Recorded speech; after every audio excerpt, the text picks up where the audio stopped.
Hi, Lily. Hi, Lindsay. I'm excited to be here with you today. Excited to be here with you too.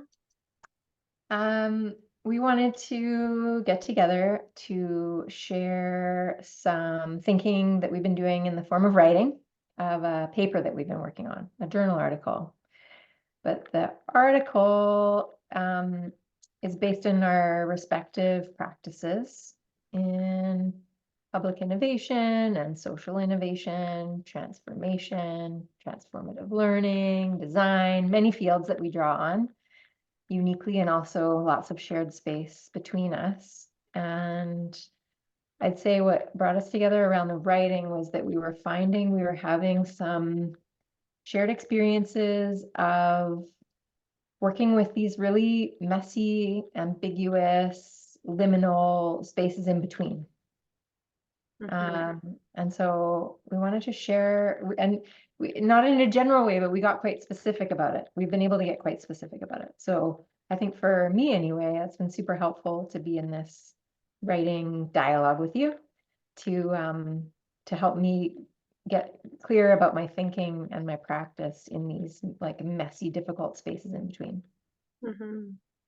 Yeah, it's been helpful for me too. Um, to write and draw and just think more deeply about what is it like to be in this um, kind of ambiguous and sometimes messy space and be able to articulate that as sort of, or be able to articulate the different practices, the different moves that one might make while working towards transformation and the different things that we might reckon with in that space. Yeah, so it's been really helpful to give some more shape and words to that experience. Nice. So do you want to, we're recording this in the context of this shared community of practice that we're in called Pushing the Boundaries of Public Sector Innovation. People watching, and this is going to live in a blog post that lives inside that community of practice, but might travel beyond that. So do you want to just briefly maybe introduce a little bit of yourself for people who come across this in another way? Sure. So, hi everybody. My name's Lily Raphael, and I am here calling in and based on the unceded ancestral homelands of the Musqueam, Squamish, and Tsleil-Waututh peoples here in Vancouver, BC, and um, extend a lot of gratitude for all that I've been able to learn and experience and understand and observe and witness through the teachings that those who steward this land have offered. Um, and I I'm the Solutions Lab Manager at the City of Vancouver. I've worked in the space of kind of public sector innovation, transformation, systems thinking for the past few years on a variety of different complex challenges. Working with Lindsay as well in a few different spaces, including the Solutions Lab, as well as other communities of practice that both here within the city and also nationally. And yeah, I tend to, I'm an avid learner and tend to kind of always have a learning orientation to what I'm doing. And am really grateful to be, working in a space where I feel like I can learn and try and kind of wade my way through what it's like to work on transformation and feel really grateful for all the different perspectives and learnings that I've gathered along the way. Thanks. And I'm Lindsay Cole. I'm here on the traditional, beautiful ancestral territories of the Shishalt Nation, also known as the Sunshine Coast, just a little bit north of where you are, Lily, today. Um, and yeah, I think maybe the one thing that I'll add to your intro, we have many things in common. Oh, I'm currently doing postdoctoral research at UBC, and Emily Carr University of Art and Design is what I'm up to at the moment. And um, I've been thinking a lot about, so it's winter, it's almost the winter solstice, that's tomorrow when we're recording this. And I think a lot about the cycles of what I'm learning from the land in this place, as well as from the people who care for these lands, and just close observation and witnessing of the changes like right out my window, especially at this time of year. I think it's actually a really interesting time of the year of those cycles to be thinking about these spaces in between too. So I'm gonna, we have some slides because we, as Lily said, we've been writing as well as drawing as we've been exploring this space. And the first one, we want to just really acknowledge this lineage, I guess, that was a starting point for us. For many years, actually, this has been a real, this fairly simple idea has been quite a provocative framework for me in my own practice. And I know it has for you, Lily, too. And so what we're sharing today is really building off of this two loops model from the Berkana, this like modestly named two loops model from the Berkana Institute, where they really clearly show this cycling of dominant systems and emergent systems and the relationships between them and how that's shifting and changing and often overlapping in different systems over time. And so for us, and what we're talking about in this today and in this recording and in this paper that we've written is really this space in between the dominant and emergent system. Like what is actually happening in there? I think there's a lot of attending to the dominant as its own system and to the emergent as its own system. But this like transitional space in between where it's just like empty space, we've found that there's a lot of difficulty and provocation and promise and possibility in that space. So that's really what we're going to be exploring, is like a deep dive into that space in between. So we have 9 views into this space that we're going to share. And then we'll close with a small offering. So Lily, the first view is over to you. Thanks, Lindsay. So, view 1, everything is dependent on the earth. Western and European settler colonial paradigms and institutions frequently make models of sustainability where economy and society are separate systems that overlap with ecosystems rather than entirely embedded within them. Innovators in multiple sectors also fall into this trap, sometimes setting up competitive relationships between social justice, ecosystem health, and/or economic resilience. It's important that all of the models and frameworks that we use to aid our theory, thinking, and practice are in and of the earth. This is factual as well as ethical, conceptual, and a choice that we must actively and consistently make. And it changes everything to ensure that our thinking and practice are always honestly, authentically rooted and situated in this way.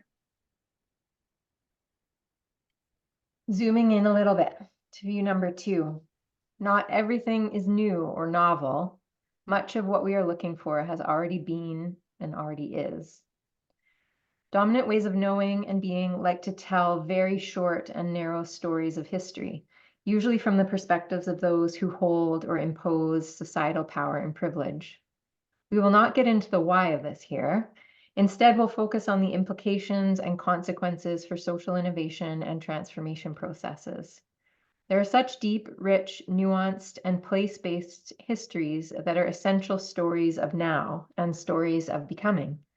This is the domain of resurgence, the loops that came before and what these might teach us about how to be in right relationship with place and each other into the future. As public sector and social innovators and action researchers existing in institutions shaped by this short and narrow story of history, there is real unlearning and work for us to do to explore these deeper stories, sources, relationships, and situatedness in respectful, reciprocal, and non-extractive ways. If we return these older loops back into our models, we will realize that there are rich historic, present, and resurgent ways of knowing, being, and doing to ground in and to learn from in revealing potential futures beyond the stuck and problematic paradigms that having only 2 loops tells us is possible. View 3.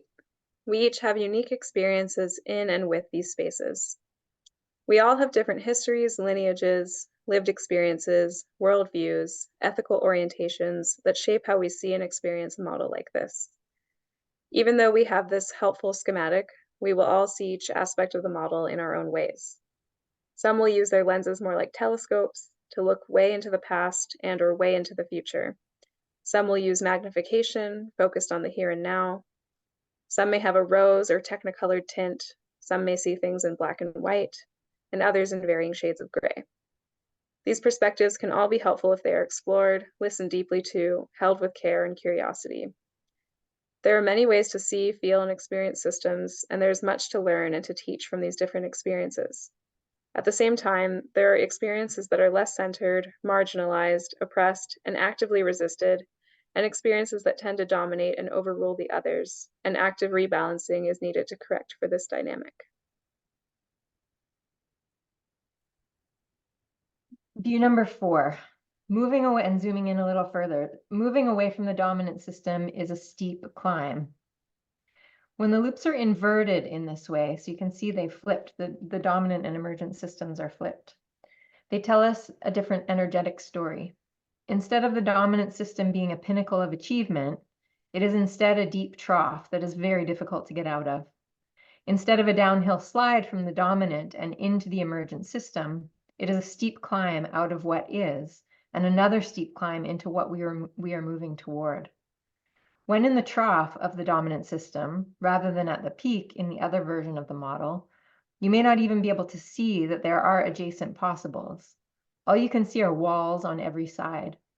Energetically, this version of the model is truer to what it feels like to do this work. It is a relentlessly steep mountain that is easy to be pulled back, slide, or fall down from. It requires training, practice, relentless dedication, commitment, and supports to be able to make it up to where we are trying to go. This view shows us how small we can feel when faced with this climb. It shows us that we need to find and construct footholds for ourselves and for those that come after us, and that deeply transformative work is generational work to do. Zooming in a bit more, view 5, the gap is big, treacherous, and may seem insurmountable. This view shows us that the solutions we are seeking are not just a short step or jump away. Not only is the gap massive, it is very foggy on the other side. What might it look like over there, and how far away is it? Will we land on something treacherous? Will something emerge from the gap as we are in midair that tries to prevent us from making the leap? Contemplating this view and taking this kind of leap requires a great deal of courage. This isn't a small, everyday, easy, and straightforward thing to do. All of the preparatory work that we may do to imagine and enact what may be on the other side, things like ideation, creative processes, experimenting, will never be anything like what it looks and feels like to make the jump.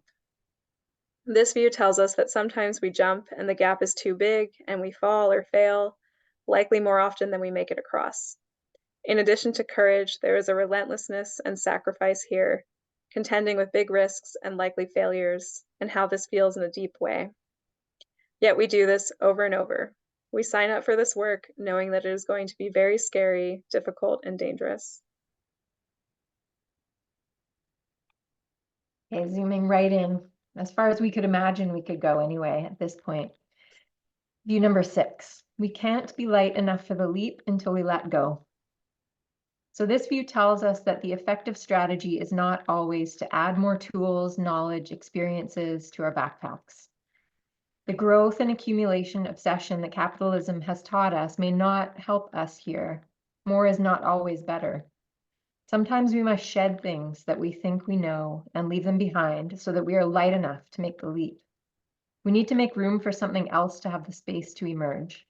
If we are too cluttered, filled up, sated, comfortable, and have all the things that we think we want and need at the ready, we will be too heavy to make the jump. This release is vulnerable. It requires that we open ourselves up to beginner's mind, to true openness and curiosity about what might be on the other side. This view actively invites hospice, compost, decay, a breaking down of what we think we know. The short-lived but destructive project of modernity has nothing more to give. We need to let it decay, let it die, in order to nurture that which is already growing elsewhere. With thanks to Vanessa Andriotti for that. View number 7, still zoomed in. We tend and surrender to what is. Tending to our humanness serves as a wayfinder in understanding how unraveling, detangling, and not so simply being in and being with are necessary for transformation. Through deep listening and observation, we can attune to different levels and kinds of readiness for transformation.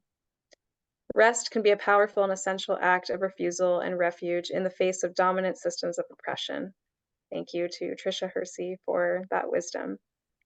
Tending to the body and to the nervous system can sometimes be a big intervention point. If I can stay connected to my body, then I can figure out what needs to happen next. If I am aware of what is actually happening relationally between me and the dominant system, I can maybe see where to find or make some breathing room. From here, we may see what stuck patterns or paradigms are governing a person or a group of people, and that may be getting in the way of seeing what is happening more clearly. There's also grieving and healing work to do at different scales. Where is the trauma or harm happening? What has already been lost, destroyed, or foreclosed?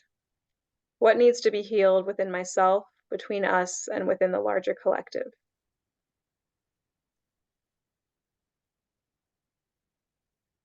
View number 8, still zoomed way in. There are portals in the cracks to also possibilities.